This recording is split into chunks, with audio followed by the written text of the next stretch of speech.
Hi guys, here's a little helper for lesson 4.3. We're going to do some more graphing here in 4.3. Back in 4.1, we graphed equations just like this, okay? But we were using tables of values to help us. In this lesson, you're going to learn some shortcuts where you're actually not going to have to do any calculations whatsoever to graph a linear equation like this. We won't need these at all, okay? Now those are very helpful, but there are shortcuts, okay? So the first thing we're going to do is, when we look at our equation here, we're going to start with our y-intercept, okay? Also known as our b value.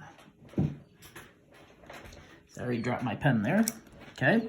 So if we look at our equation, remember the slope and y-intercept appear in a linear equation here, okay? Our y-intercept, our b value is, in this case, -2, because remember, our other number, the one that's attached to x, our coefficient of x, is our slope, okay? So the -2 is our y-intercept, okay? Also known as our starting point, okay? So that was pretty easy to find. It's the number that's not with x in the equation, basically, okay?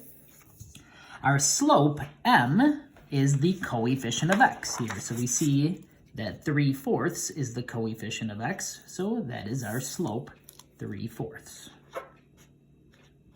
Okay, so now we know our y-intercept is -2, and our slope is 3/4 for the equation y equals 3/4 x minus 2.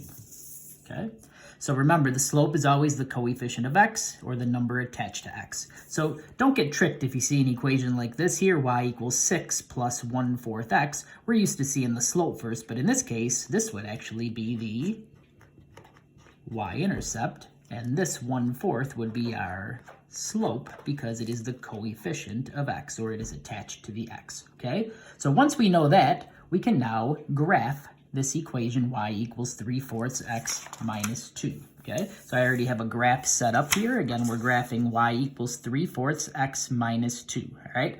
So this is a very quick and easy approach here. You're going to start at your y-intercept, which was -2. Remember, we referred to this as our starting point, all right? So we're going to very simply plot our y-intercept at -2, okay? This is our y-intercept, our starting point, okay? Okay, our slope was 3/4, which means this is our change in y divided by our change in x. We're going to refer to this as our rise, and this is our run, okay?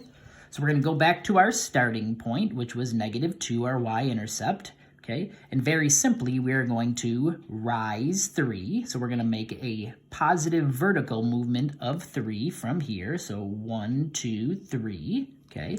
And then we're going to make a horizontal movement in the positive direction, which would be the right 4. So I'm going to go basically up 3, right 4. So starting at our y-intercept, I'm going to go up 3, right 4, okay? And that's where you're going to make another point. Remember, 2 points is what you need to make a line, okay? And if you want to make sure your line is more accurate, you can start here and again go rise 3, run 4, okay? Okay? And the final step is very simple. We're just going to make our line going through those points, all right? So if you had a ruler, Mr. Zoner never has a ruler, seems to be, all right? We're just going to start here a little bit to the left of that, and we're going to make our line go through it. Okay, arrows at both ends, so we just graphed y equals 3/4 x minus 2. Okay, I hope that was helpful.